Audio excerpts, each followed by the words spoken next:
ये है news reporter network. आप देख रहे हैं न्यूज रिपोर्टर लाइव। सोच आपकी, आवाज हमारी। नमस्कार, आप देख रहे हैं न्यूज रिपोर्टर नेटवर्क और मैं हूं आपके साथ वंदना सती। शुरू करते हैं खबरों का सिलसिला, लेकिन उससे पहले नजर डालते हैं सुर्खियों पर। मुख्यमंत्री पुष्कर सिंह धामी के निर्देश पे कैबिनेट मंत्री आए हरकत में स्थानीय लोगों और कार्यकर्ताओं से मिलकर करेंगे समस्याओं का निदान। प्रदेश में बदला मौसम का मिजाज, बारिश के चलते लोगों को मिली राहत।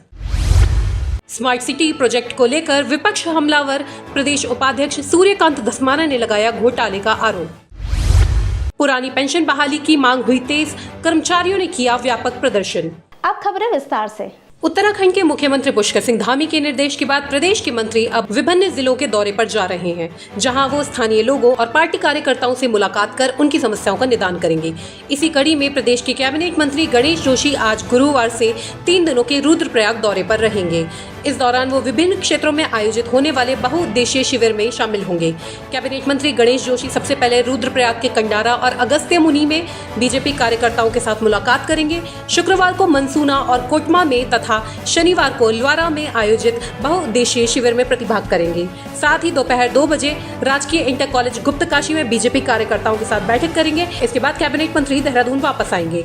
देखिए, केदारनाथ सीट पर चुनाव होना और कभी भी चुनाव की तिथि घोषित हो सकती है, और पार्टी ने जिन पार्टी के कार्यकर्ताओं की जिम्मेदारी वहाँ लगाई है, मैं भी उसमें से एक हूँ। अभी मैं पूर्व में भी 1-3 दिन का दौरा करके आया था और आज फिर 3 दिन के दौरे के लिए वहाँ पर जा रहा हूँ। वहाँ के स्थानीय कार्यकर्ताओं से मिलकर हम इस लड़ाई को लड़ेंगे, क्योंकि आज मोदी जी ने जो केदारनाथ का कायाकल्प किया है, वहाँ की जनता उस उपकार को भूली नहीं। इसी प्रकार हाल ही में पुष्कर सिंह धामी ने एक जो 9 करोड़ 6 लाख का पैकेज वहाँ के आपदा प्रभावित लोगों को दिया है, जिससे 5,600 लोग लाभान्वित हुए, उसका भी एक संदेश जनता के बीच में है। प्रदेश में मौसम का मिजाज बदलता नजर आ रहा है। जहां एक तरफ कुछ दिनों से लोग गर्मी की मार झेल रहे थे, वहीं दूसरी तरफ अब बारिश के चलते कुछ राहत मिली है। वहीं मौसम विज्ञान केंद्र देहरादून की ओर से जारी पूर्वानुमान के मुताबिक आज उत्तराखंड के पिथौरागढ़ और बागेश्वर जिले में कहीं कहीं भारी बारिश और गर्जन के साथ आकाशीय बिजली चमकने का पूर्वानुमान है। वहीं राज्य के शेष जिलों में भी कहीं कहीं गर्जन के साथ आकाशीय बिजली चमकने और वर्षा के तीव्र से अति तीव्र दौर की संभावना है, जिसके साथ ही मौसम विभाग ने प्रदेश के सभी जिलों के लिए बारिश का येलो अलर्ट जारी किया है। पुरानी पेंशन बहाली की मांग को लेकर तमाम सामाजिक संगठन लंबे समय से आंदोलनरत हैं और कर्मचारी समय समय पर पुरानी पेंशन बहाली के लिए सरकार का घेराव भी कर रहे हैं। वहीं आज देहरादून में तमाम कर्मचारियों ने विरोध प्रदर्शन किया और सरकार के खिलाफ जमकर नारेबाजी की। कर्मचारियों का कहना है कि नई पेंशन योजना के बजाय पुरानी पेंशन योजना ही बहाल की जाए, क्योंकि कर्मचारी अपना पूरा जीवन सरकारी सेवा में खपा देते हैं, लेकिन फिर भी उन्हें सुरक्षित भविष्य नहीं मिल पाता। हम लोग इन मांगों को लेकर कर रहे हैं कि ये जो यूपीएस आया है, इसका हम लोग विरोध कर रहे हैं और हमारा कहना ये है कि ओल्ड पेंशन स्कीम जो थी हमारी, वही लागू होनी चाहिए। सर, सभी संगठन है, मैक्सिमम शिक्षक संगठन यहाँ पर है, सचिवालय संगठन यहाँ पर है, राज्य के एडमिनिस्ट्रेटिव स्टाफ एसोसिएशन यहाँ पर है, लोक निर्माण यहाँ पर है, जितने भी संगठन है उत्तराखंड के अंदर वो सब यहाँ पर है। और हमारी एक ही मांग है कि ओपीएस को लागू। स्टेट में, पूरे स्टेट में ये हो रहा है, लेकिन सब अपने अपने जिला मुख्यालय पे बारे में प्रदर्शन। उत्तराखंड में इन दिनों 4 धाम यात्रा में फिर से तेजी आई है। इस बीच प्रदेश के कई हिस्सों में रुक रुक कर बारिश का दौर भी जारी है। मौसम विभाग ने अगले कुछ दिनों तक प्रदेश के ऊंचाई वाले क्षेत्रों में बारिश की चेतावनी जारी की है। ऐसे में बद्री केदार मंदिर समिति के अध्यक्ष अजेंद्र अजय ने तीर्थयात्रियों से अपील की है कि यात्रा करने से पहले सभी तीर्थयात्री अपनी पूरी तैयारी कर लें। उन्होंने कहा है कि तीर्थयात्री हिमालयी क्षेत्र के मौसम के हिसाब से ही अपनी तैयारी के साथ आगे की यात्रा करें। देखिए, वर्तमान में जो मानसून का असर है वो काफ़ी कम हो चुका है। बीच बीच में कभी कभी वर्षा हो रही है, लेकिन उसके बावजूद जो श्रद्धालु तीर्थयात्री हैं वो बड़ी संख्या में हमारे धामों पे पहुंच रहे हैं। केदारनाथ धाम में लगभग प्रतिदिन 9-10 हज़ार यात्री वहां पर पहुंच रहे हैं। इसी प्रकार से 6-7-8 हज़ार तक श्रद्धालु तीर्थयात्री बद्रीनाथ धाम में पहुंच रहे हैं। और आप जानते हैं कि विगत दिनों में केदारनाथ जो यात्रा मार्ग है, पैदल मार्ग है, मोटर मार्ग है, वो भारी वर्षा के कारण बाधित भी हुआ था और कई स्थानों पर पूरी तरीके से वॉश आउट भी हुआ था। लेकिन प्रदेश सरकार के स्तर से जो भी पुनर्निर्माण के पुनर्स्थापना के कार्य थे वो बहुत तेजी के साथ में संपादित किए गए। माननीय मुख्यमंत्री जी स्वयं लगातार उन्होंने वहाँ मौके पर भ्रमण किया, निरीक्षण किया, जो संबंधित अधिकारी हैं, एजेंसी हैं, उनको निर्देशित किया कि तत्काल से इन मार्गों को जो भी बाधित हो रहे हैं उनको जल्दी से जल्द खोल दिया जाए। कांग्रेस के प्रदेश उपाध्यक्ष सूर्यकांत धस्माना ने आज जिलाधिकारी को ज्ञापन सौंपकर राजधानी देहरादून में सड़कों के खस्ता हाल के साथ ही पिछले लंबे समय से चल रही स्मार्ट सिटी के कार्यों में हुई धांधली की जांच की मांग की है। वहीं इस दौरान मीडिया से रूबरू होते हुए सूर्यकांत धस्माना ने कहा कि स्मार्ट सिटी प्रोजेक्ट 5 साल पहले शुरू किया गया था। पूर्व जिलाधिकारी और स्मार्ट सिटी की CEO द्वारा कार्य पूरा होने के साथ ही भविष्य में कोई कार्य न होने की बात कही गई थी। आज भी सड़कें बदहाल हैं। धस्माना ने कहा कि स्मार्ट सिटी के नाम पर करोड़ों का घोटाला हुआ है, जिसकी जांच होना बहुत जरूरी है।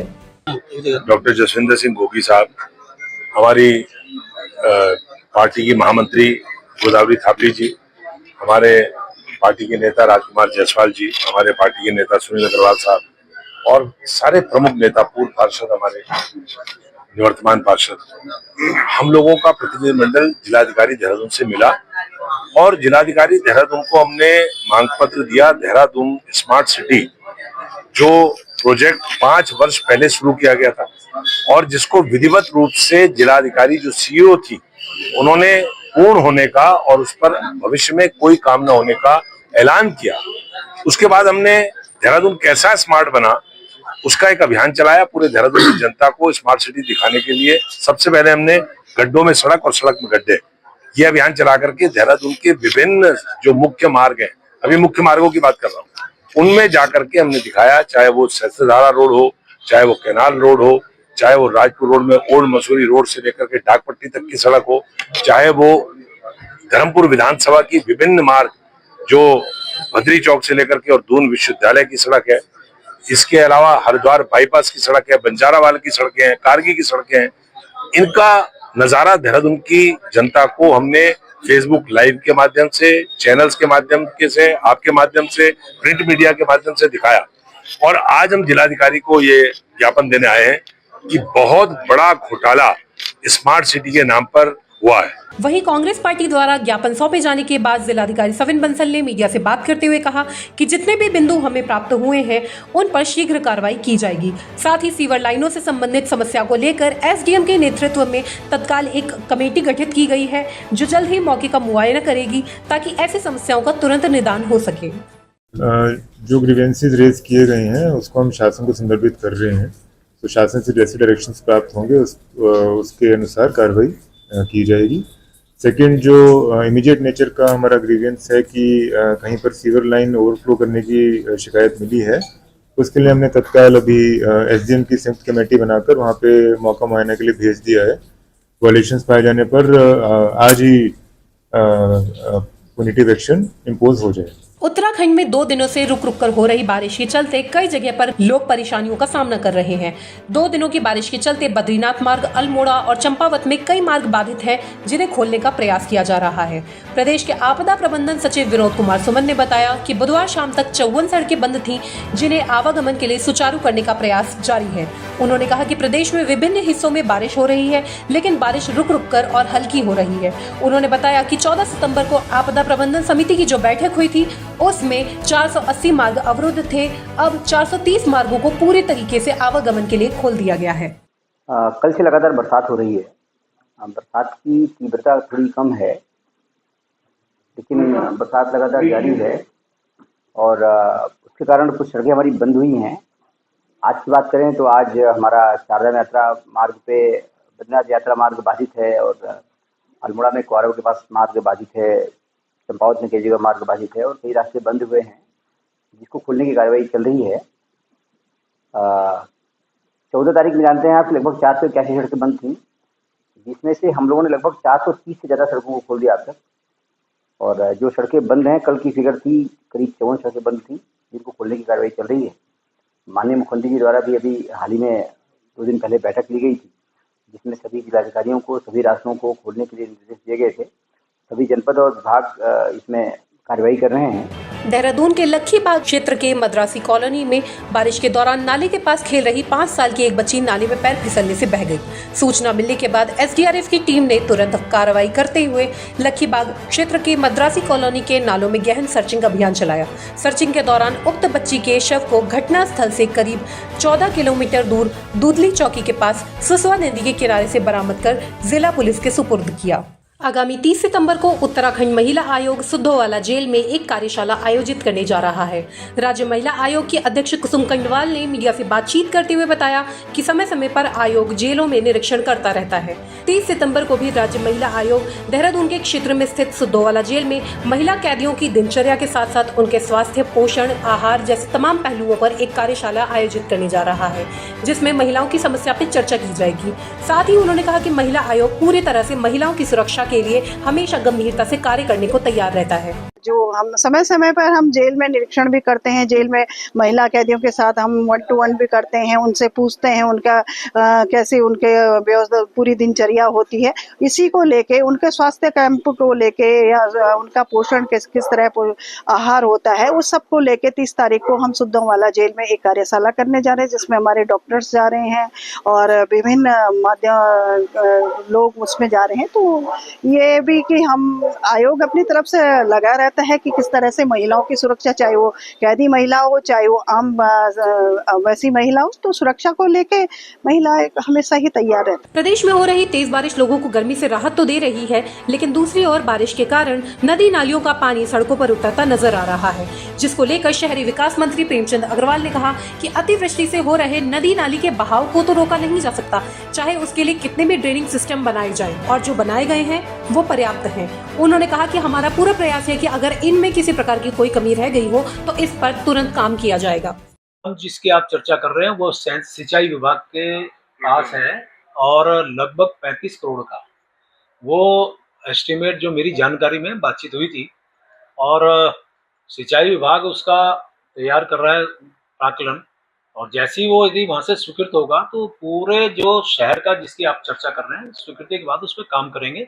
लेकिन फिर मैं आपकी जानकारी में दूं, सिंचाई विभाग का वो है प्राकलन, शहरी विकास उनको सहयोग करेगा। यदि वो तैयार करेंगे जब भी, तो हमारे को उसमें काम करने में आसानी है। अपने रुद्रप्रयाग प्रवास के दौरान प्रदेश की कैबिनेट मंत्री रेखा आर्या गुरुवार को चोपता के श्री तुंगेश्वर राजकीय इंटरमीडिएट कॉलेज में आयोजित जनता दरबार में शामिल हुई। यहां उन्होंने क्षेत्र की जनता की समस्याओं को सुना और उनमें से अधिकांश मौके पर ही निस्तारण भी किया। जनता दरबार में क्षेत्रवासियों की लोक निर्माण विभाग, समाज कल्याण विभाग, महिला कल्याण विभाग और वन विभाग से संबंधित कई समस्याएं और मांगे थी, जिनको जल्द से जल्द दूर करने के लिए मंत्री रेखा आर्या ने मौके पर मौजूद अधिकारियों को निर्देश भी दिए। केदारनाथ उपचुनाव के बारे में बोलते हुए रेखा आर्या ने कहा कि इस चुनाव में भारतीय जनता पार्टी निश्चित रूप से जीतेगी और जनता का आशीर्वाद उनके दल को ही प्राप्त होगा। उच्च शिक्षा विभाग के अंतर्गत राजकीय महाविद्यालयों में लंबे समय से अवैध रूप से गैर हाजिर चल रहे 4 असिस्टेंट प्रोफेसर्स को नौकरी से बर्खास्त कर दिया गया है। पहले चारों असिस्टेंट प्रोफेसर्स को विभाग द्वारा समय समय पर नोटिस जारी किए गए, लेकिन किसी ने भी विभागीय नोटिस का कोई जवाब नहीं दिया और लगातार बिना किसी सूचना के गैर हाजिर रहे। राज्य के उच्च शिक्षण संस्थानों में गुणवत्ता परक शिक्षा और बेहतर शैक्षणिक वातावरण बनाने के लिए राज्य सरकार जुटी है। राजकीय विश्वविद्यालयों और महाविद्यालयों में ढांचागत सुधार के साथ शिक्षकों की कमी को भी पूरा किया जा रहा है। इसके साथ ही सरकार अब लापरवाही बरतने वाले अधिकारियों और कर्मचारियों को भी बख्शने के मूड में नहीं है। इसी क्रम में प्रदेश के राजकीय महाविद्यालयों में लंबे समय से अनुपस्थित चल रहे 4 असिस्टेंट प्रोफेसरों की सेवा समाप्त कर दी गई है। विभागीय मंत्री डॉक्टर धन सिंह रावत ने वर्षों से गायब इन प्राध्यापकों के तत्काल बर्खास्तगी की स्वीकृति दी, जिसके उपरांत शासन स्तर पर इस संबंध में आदेश जारी कर दिए गए हैं। प्रदेश के हजारों बेरोजगार युवाओं की विभिन्न मांगों को लेकर उत्तराखंड बेरोजगार संघ के प्रदेश उपाध्यक्ष राम कंडवाल सहित अन्य साथियों द्वारा पिछले 9 दिनों से भूख हड़ताल पर बैठे होने के बावजूद प्रदेश सरकार द्वारा कोई सकारात्मक कदम न उठाए जाने से हताश, निराश और परेशान उत्तराखंड बेरोजगार संघ के प्रदेश प्रवक्ता सुरेश सिंह और उत्तराखंड बेरोजगार संघ के कुमाऊं मंडल संयोजक भूपेंद्र कोरंगा परेड ग्राउंड स्थित पानी की टंकी पे चढ़ गए हैं। उन्होंने साफ शब्दों में कहा कि अगर दोनों पदाधिकारियों के साथ कुछ भी अनहोनी होती है तो इसकी संपूर्ण जिम्मेदारी मुख्यमंत्री पुष्कर सिंह धामी की होगी।